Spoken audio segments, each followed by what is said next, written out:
Olá, amigos da Revolução Industrial Brasileira, tudo legal com vocês? Mais uma vez eu me reúno aqui com o Paulo Gala lá na tela dividida da Revolução Industrial Brasileira para trazer para vocês, tanto no meu canal quanto no canal dele, o vídeo da série Demolindo o YouTubenomics, em que a gente se dedica a desconstruir certas ideias exóticas que circulam pela internet brasileira a respeito de economia. Hoje o assunto vai ser a moeda privada. É isso mesmo que você escutou. Tem um pessoal que acredita que é possível fazer, né, circulação de moedas e que isso seja, né, viável para a realização de relações comerciais, né, com moedas que não são emitidas pelos governos, emitidas pelos estados. As moedas privadas, então, fazem parte do compêndio de ideias aí dos ultraliberais, ou ANCAPs, ou sei lá mais. Eu já estou desistindo de tentar categorizar esse pessoal de uma maneira, porque eu falo que eles são uma coisa e eles dizem, não, mas eu não sou isso, eu sou outra coisa. Então, enfim, vocês que se definam, mas o fato é que o pessoal que é radicalmente liberal gosta da ideia de moedas privadas. Tem até o livro do Hayek que eles gostam de citar, chamado Desestatização do Dinheiro. E aí eu vou perguntar para o Paulo, então, que ideia é essa? Como é que a gente, né, responde a esse argumento? Paulo, obrigado, a palavra é sua. Mais um vídeo aí da nossa série. Valeu! Obrigado, Fausto. É um prazer falar com vocês, com todo mundo. Primeiro, justiça seja feita, já teve um período na história em que bancos emitiam suas próprias moedas ou seus próprios títulos, né, que eram usados como moedas particulares, né? Mas isso ocorreu assim, numa fase relativamente curta e todos os sistemas econômicos migraram para algum tipo de moeda estatal, mesmo que com lastro, né? Se você pensar no padrão ouro, na libra inglesa lastreada, né? Então foram períodos muito curtos. Aliás, essa é uma crítica geral que a gente pode fazer ao... também estou com dificuldade de qualificar, viu, Fausto, se é ancapista, se é libertários, porque assim, o Hayek é até um cara que tem um mínimo de... que a gente poderia dedicar um mínimo de respeito, assim, é um cara que ganhou o Nobel, é um cara que tem algumas ideias interessantes, eu gosto da parte dele da função epistemológica do mercado, o mercado como descobridor de escassez relativa, tem coisas interessantes. Eu acho que 80% do que ele escreveu eu não gosto, 20% eu acho até legal. Agora, com Mises, essa galera não esquece, isso daí não tem, eu acho que não merece respeito mesmo, né? Mas enfim, então, uma ideia dessa galera é essa de que a moeda privada pode funcionar melhor do que a moeda pública, né? E a primeira crítica que a gente pode fazer é que ninguém fez isso, né? Quer dizer, apesar dessa janela histórica lá em que se tentou, todos os países e todas as economias acabaram migrando para um sistema de moeda pública, né? Então isso por si só já mostra que alguma coisa superior deve ter na moeda pública que não tem na moeda privada, senão vários países hoje deveriam estar usando isso, pelo menos algum país deveria estar usando, mas o fato é que nenhum país, ninguém usa isso, né? São essas ideias ancapistas, elas só funcionam na cabeça dessa galera e no YouTubenomics. O YouTubenomics é importante dizer que elas têm muita aceitação. Aliás, eu até acho que a gente poderia renomear o YouTubenomics como o ancapistão, né? Não seria exagero dizer que o ancapistão está no YouTube, né? No YouTube, e portanto o YouTubenomics é o ancapistão. Mas a grande problema dessa ideia de moeda privada, em contraposição a uma moeda estatal, uma moeda pública, diz respeito à questão da adjudicação, né? De como é que você confronta valores de moedas distintas, né? Aliás, esse é um tema-chave para se entender o que é a moeda numa economia capitalista, numa economia moderna, né? A moeda tem uma função de definir o valor, né? Que não é algo trivial, né?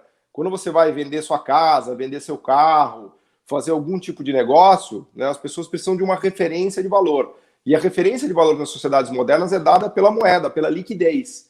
Né? Você fala assim, ó, minha casa, eu acho que vale 400 mil, mas o outro cara quer pagar só 200 mil. Aí você chega num valor de 300 mil. 300 mil é o valor liquidado. Então aquilo ali é um valor inconteste, vamos dizer assim, dos dois lados em referência, em termos de referência de valor, né? Quando você deixa...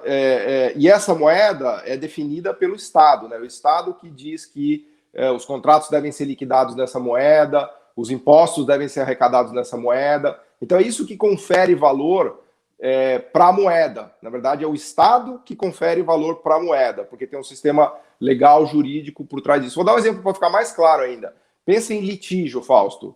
Você entra em litígio com alguém, e aí você precisa liquidar aquele litígio, o sistema jurídico, o juiz vai lá e vai dar uma sentença, vai falar, olha, você tem que pagar tanto, né?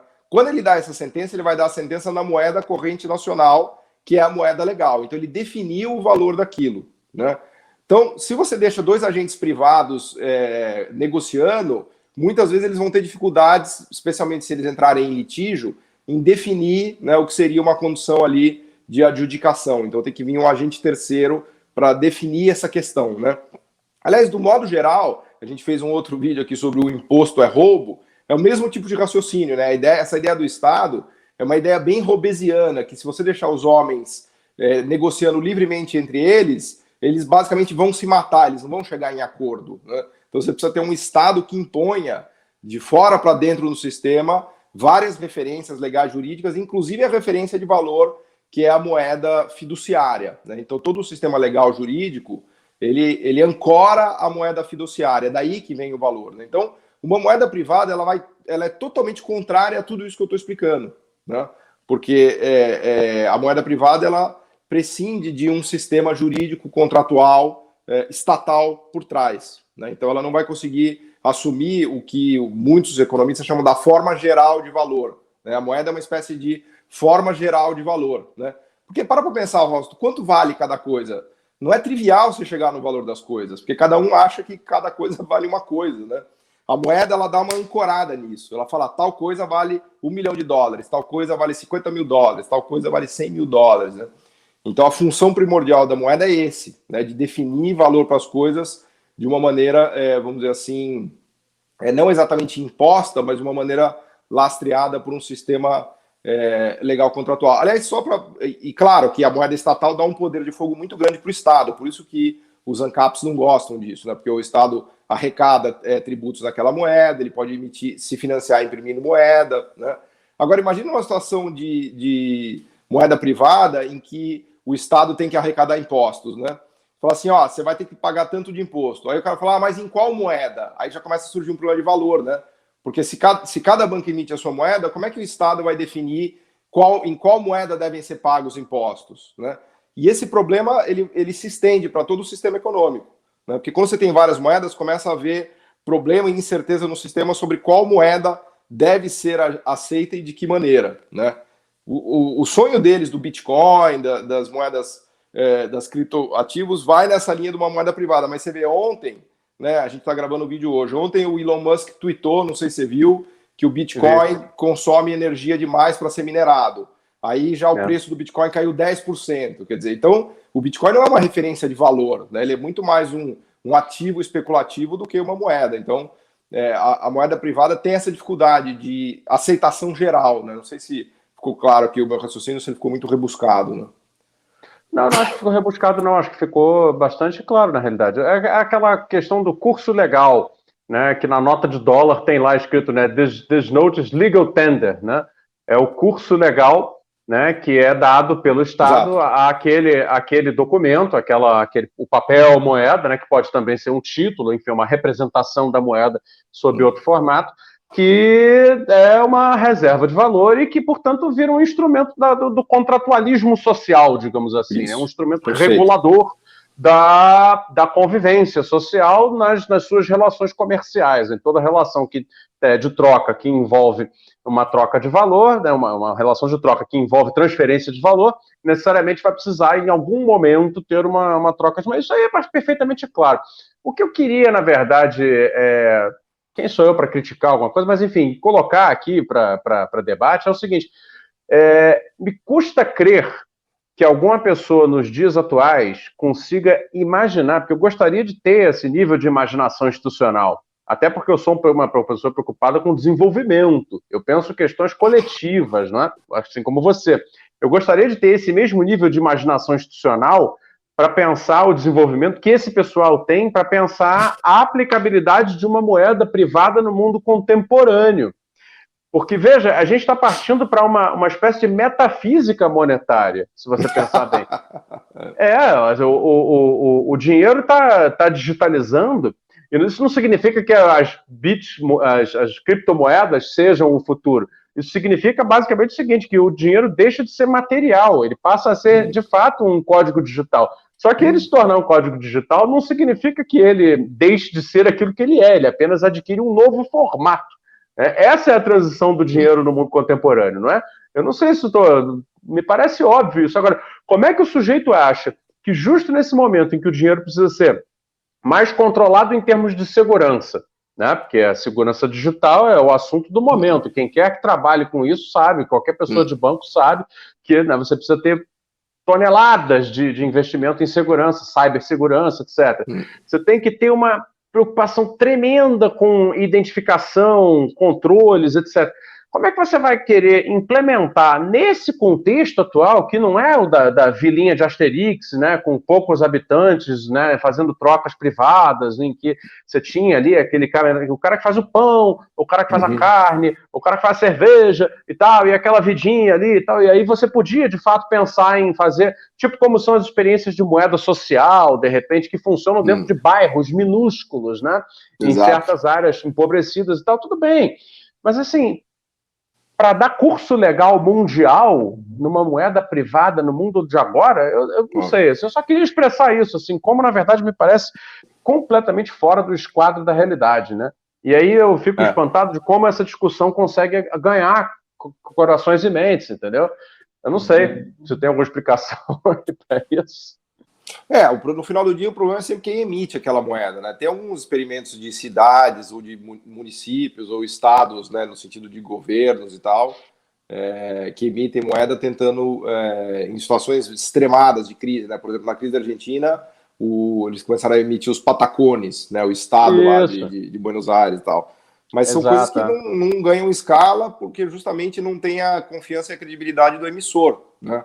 Porque eu posso chegar amanhã e vou começar a emitir papel que é moeda Paulo. As pessoas vão falar, mas escuta, entendeu? Né? Não, até porque por que eu vou usar isso, né? Então, os patacones, que você lembrou bem, assim como outras moedinhas sociais aí que circulam, né, em algumas favelas no Brasil, também tem essa experiência. É sempre o seguinte, quer dizer, o sujeito tem que inicialmente fazer um depósito em reais, né? No caso, aquilo lá foi também existia um lastro inicial em pesos, né? Que criava uma espécie de autoridade monetária. Não, na verdade, no caso dos patacones, o que criava esse lastro era que o governo aceitava pagamento de impostos em patacones, entendeu? Então ele pagava para o cara em patacones e ele assumia que ele iria receber patacones como pagamento de imposto. Então isso que dava lastro para essa moeda, entendeu? Que na verdade em grande escala é o que os governos fazem, né? A diferença é que na época, como havia uma escassez de peso e os governos estavam estrangulados, eles começaram a tentar fazer a própria moeda deles, né? Mas no final do dia era um Estado também que arrecadava impostos naquela moeda, né? Então, mas assim, eu acho que tem um lado de imaginação institucional que é legal, Fausto, que é o que você falou, né?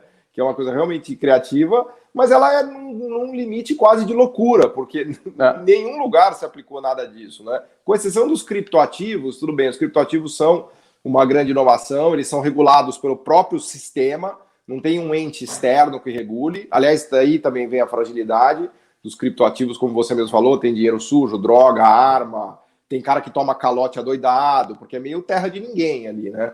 Então, terra de ninguém é ao mesmo tempo que atrai pessoas que querem ficar na terra de ninguém, mas também não traz nenhuma garantia, né, de você colocar seus recursos lá e aquele negócio desaparecer, né? Eu entendo que é uma rede estruturada, que tem vários hubs, que os hubs fazem uma cross-checagem, que tem o blockchain, tudo isso daí eu acho fantástico do ponto de vista tecnológico, né? Mas não há uma regulação de verdade por trás. Aliás, para concluir o vídeo, a capa da última da Economist, Fausto, foi sobre o governo, os bitcoins dos governos, não sei se você viu, que eles chamam de govcoins. Govcoins, então os bancos centrais do governo já estão se mexendo para começar a usar as tecnologias de blockchain e das moedas virtuais para fazer a sua própria moeda digital, como você mesmo falou, mas obviamente lastreada e garantida por um sistema legal jurídico, como você bem lembrou, de curso legal forçado, né? É isso. Pronto. E isso aí certamente deve estar na base da declaração do Elon Musk, né, de dizer que já não... Por exemplo, ele falou que ele já não aceita mais o Bitcoin para compra dos automóveis Tesla. Exato. Será, né? Exato. Por que será?